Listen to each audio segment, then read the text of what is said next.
今日听到这高雄寿山的台湾狗会共抢食的，不过国家自然公园管理处委托兵区大做调查，讲这寿山地区狗的数量已经和10年前来比减少4成，存无1000只。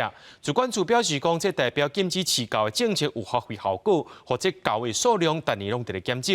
不过来遮爬山的民众也是认为，讲这狗有关是真济。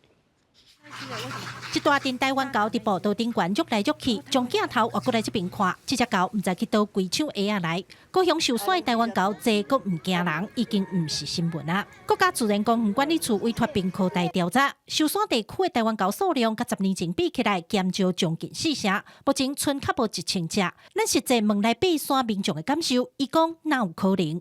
无啊，增加足济哦。安怎讲？迄狗哦。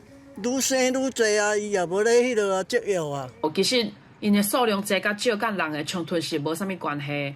大家应该去想着讲食物唔通摕出来，佮有塑胶袋啊，尽量莫摕出来，安尼才是甲狗相处的上好的方法。学者调查，去年台湾狗的数量差不多800多只至1000只。主管处表示，台湾狗原本是2年生一水，但是寿山这的狗食食来源伤济，狗母营养伤好，变做1年生一水，而且狗仔囝活落来的几率也提升。因此，禁止民众饲狗是上好的防治方式，也会当互狗莫甲人遐尼亲。比对其他有猴子的地区，那有猴子的地区，它可以看得出来，它们平均每平方公里猴子最多大概就是在50只以下。